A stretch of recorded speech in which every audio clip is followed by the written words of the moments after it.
অনুরাগী, কৃষ্ণ অনুরাগী, মাতৃমণ্ডলী, পিতৃমণ্ডলী,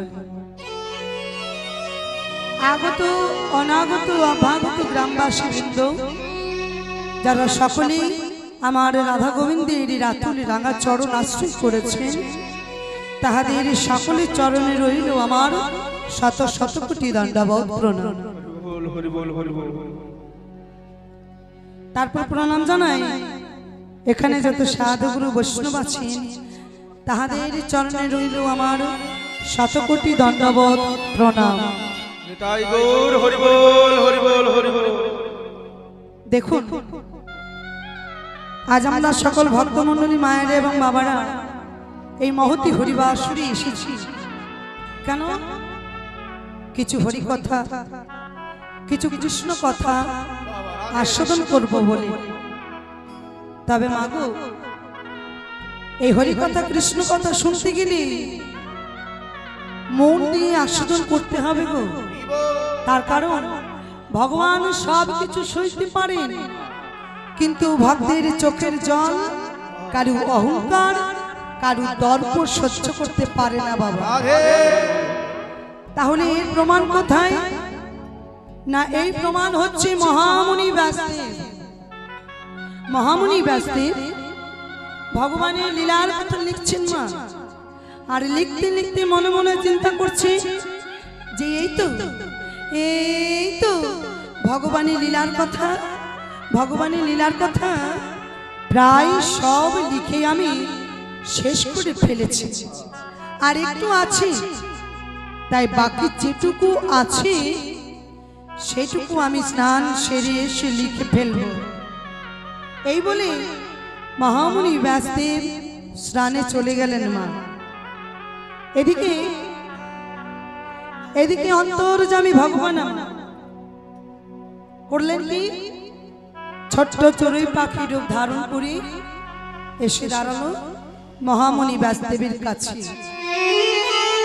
এদিকে মহামুনি ব্যাসদেব তখন স্নান করবেন বলে গায়ে তেল মাখছে বাবা। যেই না তেল মাখছে, সেই ছোট্ট চড়ুই পাখিটা তার ছোট্ট চঞ্চুর দ্বারা, আচ্ছা মা বলুন তো, আচ্ছা বাবা বলুন তো, চঞ্চু কথার অর্থ কি? কি মা, চঞ্চু কাকে বলে? হরি বল, চঞ্চু কাকে বলে মা? ছোট্ট চড়ুই পাখি, তার এইটুকু ছোট্ট চঞ্চু। চঞ্চু কথার অর্থ হলো ঠোঁট। তাহলে মাগো, এইটুকু তো চড়ুই পাখি, তাহলে তার ঠোঁট কত বড় হবে? ছোট্ট এইটুকুই হবে। সে ছোট্ট চড়ুই পাখিটা তার ছোট্ট চঞ্চুর দ্বারা বারবার জলে নামে আর কিচিরমিচির করে। আর সেখানে ছিল একটা খেজুর বৃক্ষ, বারবার জল নিচ্ছে আর ওই খেজুর বৃক্ষে গিয়ে বসছে। মহামুনি ব্যাসদেব চিন্তা করছে, বাবা পাখিটা কি করছে? বারবার জলের মধ্যে নামছে, জলের মধ্যে নেমে কিচিরমিচির করছে আর ওই খেজুর বৃক্ষে গিয়ে বসছে। মাগো, একটা ঢিল কুড়িয়েছে, মানে একটা পাথর গো, পাথর। সেই পাথরটি যেই না সে পাখিটির দিকে ছুরি মেরেছে, অমনি মনুষ্য কণ্ঠস্বরে বলে উঠছে, শোনো শোনো ব্যাসদেব, তুমি তাড়াতাড়ি স্নান সেরে নাও, নয়তো আর তুমি স্নান করতে পারবে না। এই সমুদ্রের জল আমি শেষ করে ফেলব। মহামুনি ব্যাসদেব চিন্তা করছি, আরে আরে কি বলছে পাখিটা? আমি নাকি আর স্নান করতে পারবো না, এই সমুদ্রের জল শেষ করে ফেলবে। পুনরায় সে পাখিটি বলে উঠছে, মা শোনো শোনো ব্যাসদেব, যদি তুমি একটা পেনের দ্বারা, যদি তুমি একটা নিপির দ্বারা ভগবানের অগাধ সমুদ্র অনন্ত লীলা লিখে শেষ করতে পারো, তাহলে বলো না আমি কেন এই সমুদ্রের জল শেষ করতে পারবো না। নিতাই গৌর হরিবল হরিবল। সেদিন মহামণি ব্যাসদেবের মনে যে অহংকার, যে দর্প হয়েছিল মা, সেই অহংকার, সেই দর্প চূর্ণ হলো বাবা। করজোরে বললেন, বলুন না, বলুন না আপনি কে? আপনি তো সাধারণ একটা পাখি হতে পারেন না, তাই বলুন না, বলুন না আপনি কে? সেদিন ভগবান নিজের রূপ ধারণ করে দাঁড়িয়েছিলেন মা। ঠিক তদ্রূপ এটা অহংকারের জিনিস নয়, দর্পের জিনিস নয়। তার কারণ দর্পহারি মধুসূদন কোনোদিনও কারো দর্প, কারো অহংকার রাখে না। তাই ভক্তমণ্ডলী মায়েরা এবং বাবারা, এই মহতী হরিবাসরে এসেছি কিছু হরিকথা, কিছু কৃষ্ণ কথা আস্বাদন করব বলে। দেখুন মা, ভগবান স্বয়ং সম্পূর্ণ সৃষ্টিকর্তা ব্রহ্মা, যিনি ভগবানের লীলার কথা বলে শেষ করতে পারলেন না, যিনি দেবাদিদেব মহাদেব, তিনিও ভগবানের লীলার কথা বলে শেষ করতে পারলেন না। তাহলে আমি তো অধম মূঢ় জীব। ও মায়েরা, আমি আমার এক বদনে বলি আর কত শেষ করবো গো, কত বোঝাবো গো। তাই মাগো, আপনাদের এই জোড়হিরা গ্রামে এসেছি, যে বাবারা, যে দাদারা এত সুন্দর করে তিল তিল করে তোমাকে গড়ে তুলেছে, ভগবানের চরণে প্রার্থনা জানাবো এইভাবে যেন যুগ যুগ ধরে হরিকথা, কৃষ্ণ কথা তিনারা চালিয়ে নিয়ে যেতে পারে। তাই তাদের জন্য সবাই মিলে প্রেম শুনে তাই গৌর হরিবল হরিবল হরিবল। ও মায়েরা, কেন তাদের চরণে প্রণাম জানালাম না? সব থেকে বড় উপায় এই কলিযুগে মধুমাখা হরিনাম, যেটা বাবা মশাইরা এবং দাদা ভাইরা সবারই কাছে পৌঁছে দেওয়ার জন্য এই ব্যবস্থা করেছে। হরিবল। আচ্ছা মায়েরা বলুন তো, সত্য যুগে ভগবান এসেছেন কি বাবা? যে তার যুগে ভগবান এসেছেন, দাপর যুগে ভগবান এসেছেন, আর এই কলিতেও এসেছেন। আচ্ছা বাবা বলতে পারেন সত্য যুগে ভগবান কি এনেছিলেন? সত্য যুগে ভগবান কি এনেছিলেন মা? সত্য ধ্যান, ত্রেতায় যজ্ঞ, দাপরে পূজা অর্চনা, আর এই কলিতে হলো সব থেকে সহজ উপায় হরে কৃষ্ণ নাম। তাই ভগবান বললেন, ওরে কলির জীব, তোমরা একটিবার নাম করো, নাম ছাড়া গতি নাই। হরি হরি বল। তাই আমাদের মতো জীবের জন্য প্রভু আমার মধুমাখা হরি নাম এনেছেন, কৃষ্ণ নাম এনেছেন। তাই চলো লীলাখানে প্রবেশ করি। যে লীলা আস্বাদন করব, সেই লীলাটি হয়তো সকলেরই জানা। তবে মাগো, লীলাগান চলাকালীন ভুল বশত বাবা আমার ভুল তো হবে। তার কারণ ভুল যদি না হয় তাহলে ঠিক হবে কেমন করে? তাই ভুল বশত ভুল হবে। আপনারা নিজ সন্তান জ্ঞানে, নিজ মন জ্ঞানে আমায় ক্ষমা করে দেবেন। তাহলে আজ আমাদের এই মহতী হরিবাসরী আলোচ্যের বিষয়বস্তু হলো শ্রীমতী রাধারানীর কলহন্তরিতা মান। দেখো, রাধারানীর মান 8 প্রকারের আছে। যেমন অভিসারিকা, বার্ষক সজ্জা, বিপ্রলব্ধা, প্রসিদ্ধ ভৃত্তিকা, সাধন ভৃত্তিকা, উৎখণ্ডিতা, খণ্ডিতা, কলহন্তরিতা। কিন্তু আজ আমরা যে লীলা আস্বাদন করব, সেই লীলাটি হলো রাধারানীর কলহন্তরিতা মান। মানবীর জননী হরি বল হরি হরি। আমার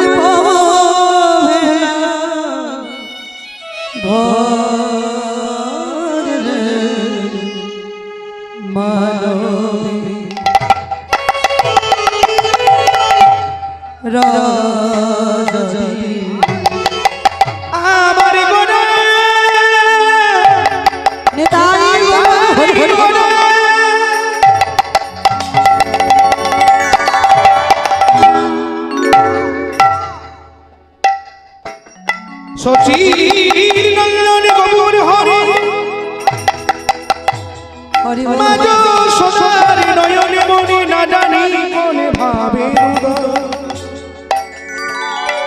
আমার বাড়ি গোরা প্রাণীর গোরা রসের গোরা সে যে ভক্তগণের মনোহরা না জানি কি ভাবে বলো ধরি হরি হরি হরি নিসগা মা পা মা পা গা মা পা নি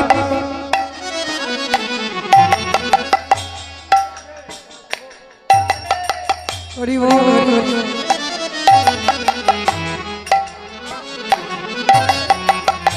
নিসগা মা পা মা পা গা মা পা নি পা সা সা নি সা নি পা মা পা নি পা মা পা গা মা গা হরি বল হরি হরি গা মা পা নি নি গা মা পা নি পা নি পা সা নি পা মা পা নি পা মা পা গা মা রে নি পা সা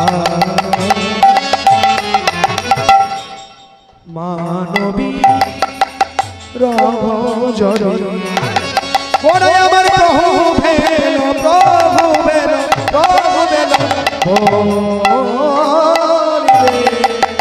প্রভু ভেল ভাই রাঙা নয়নে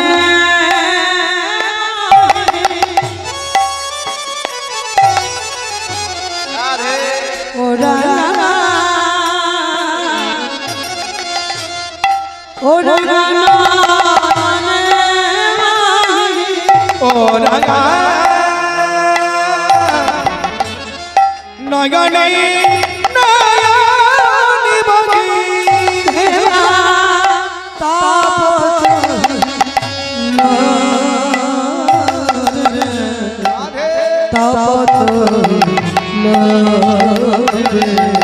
কি ভাই ও রাঙা হরি হরি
সুরধ্বনির কুলে বসে দুটি নয়ন জলে বুক ভাসিয়ে অঝরে কাঁদছে।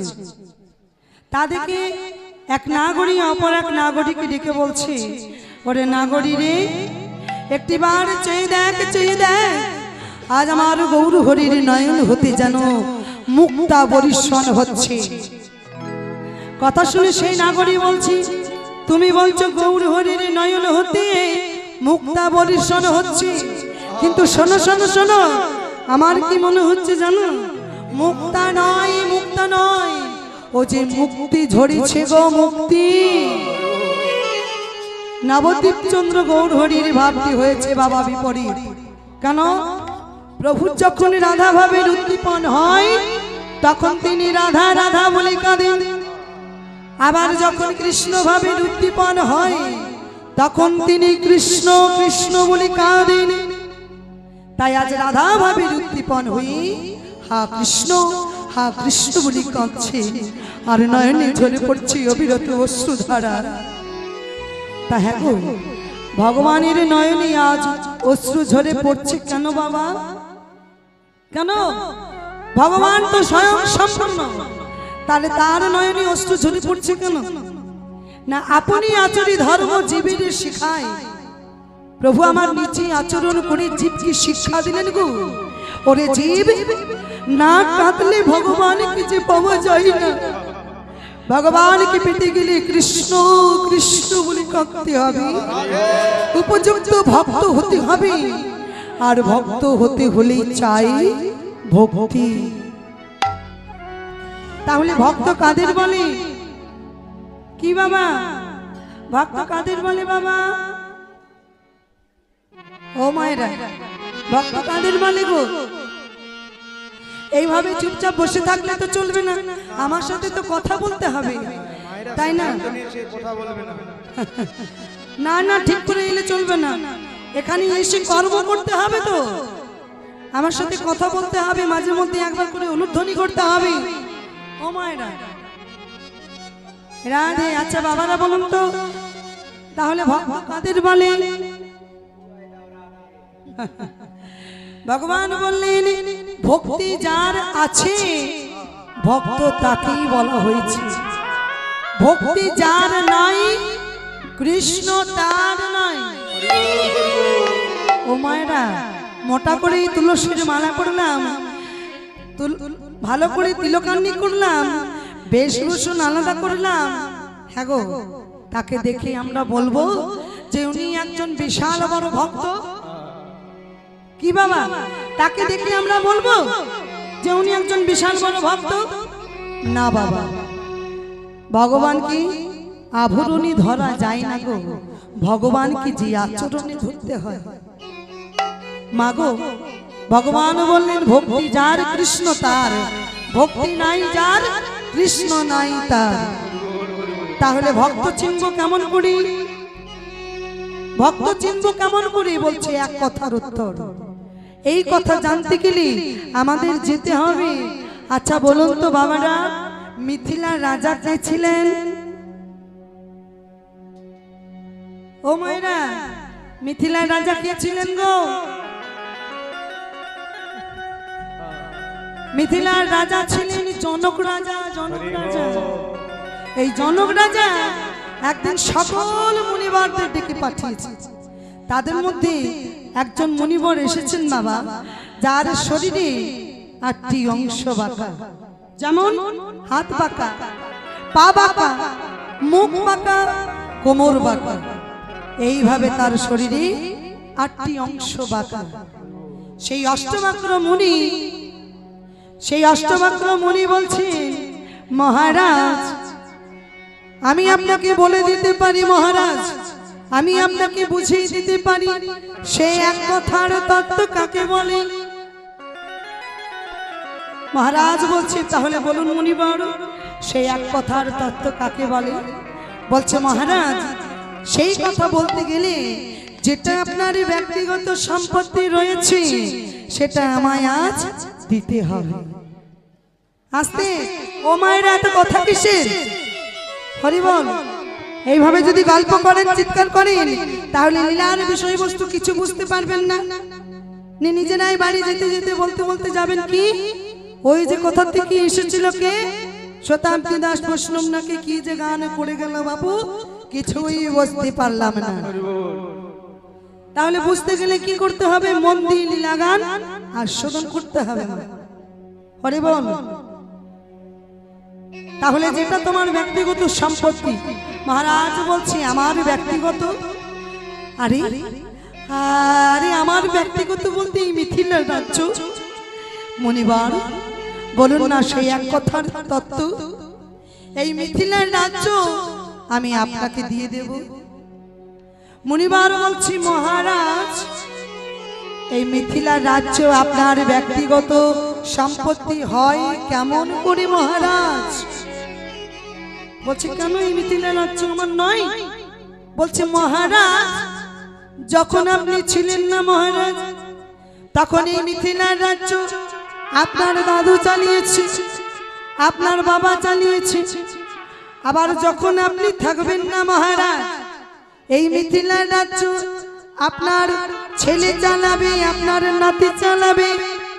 তাহলে বলুন না মহারাজ, এই মিথিলা রাজ্য আপনার ব্যক্তিগত সম্পত্তি হয় কেমন করে? যেই না এই কথা বলেছে বাবা, মহারাজ বলছে ঠিক আছে, এই মিথিলা রাজ্য আমার নয়।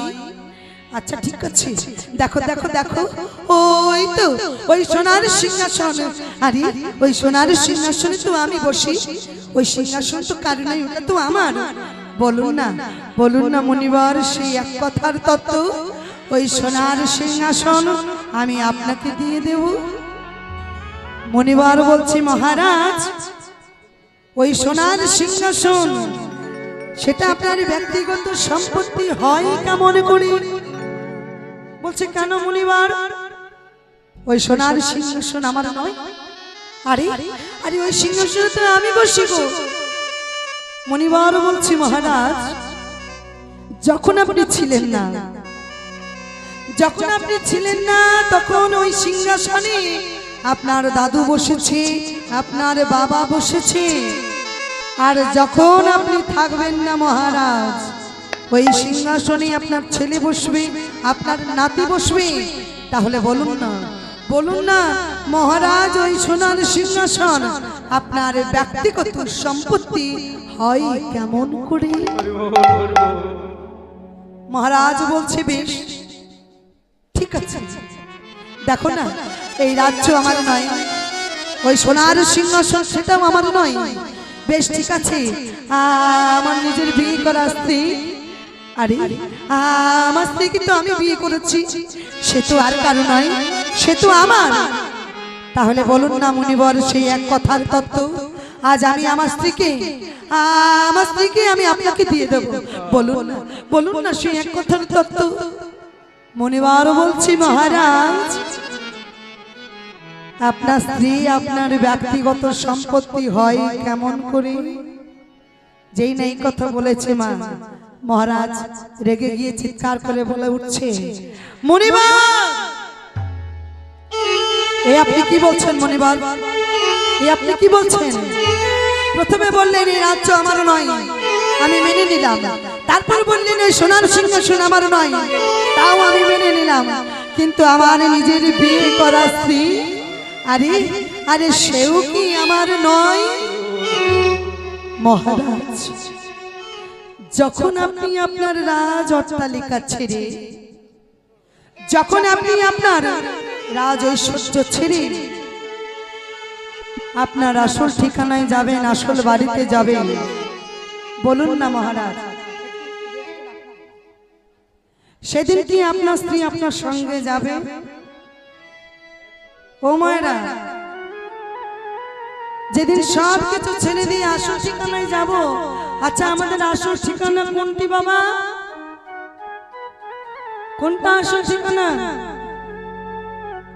মাগো, যতদিন আমরা বাবার বাড়িতে থাকি ততদিন বলি এটা না, এটা এটা আমার বাবার বাড়ি, কি মা বলি না?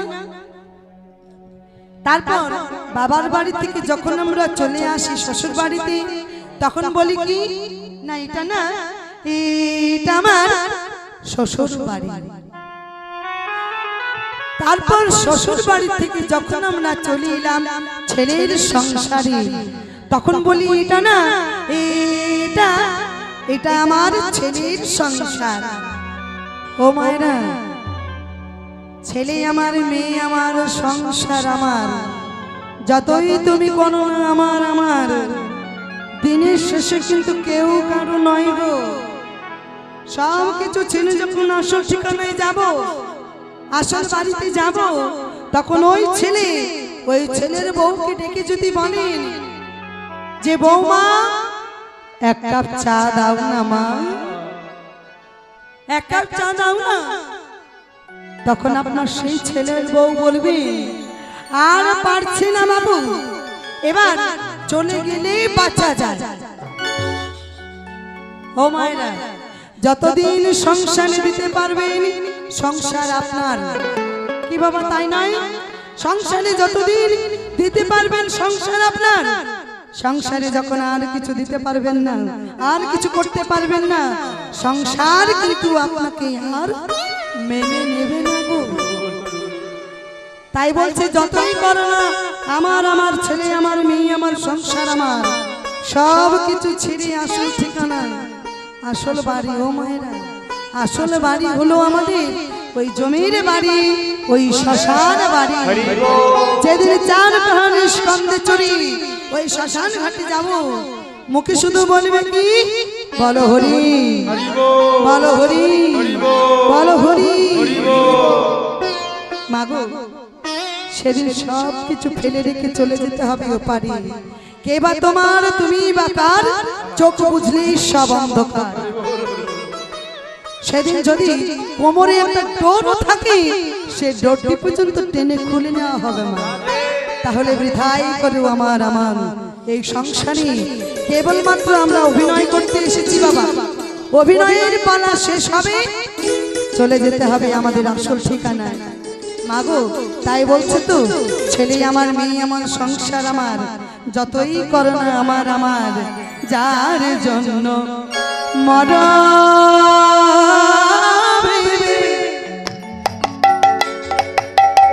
মায়ের অনুধ্বনি বাবা, অনুধ্বনি দাই হরি গো। বলো না, বলো সে কি তোমার সঙ্গে যাবে, যার জন্য মন ভেবে। ও মায়েরা, ছেলে আমার, মেয়ে আমার, সংসার আমার, বলো সে কি তোমার সঙ্গে যাবে, তুমি যার জন্য মরা আবে।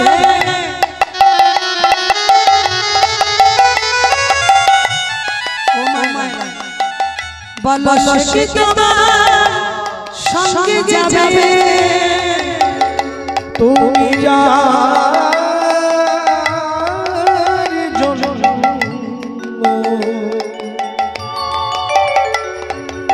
ও গো মন ভেবে। ওরে মন রে,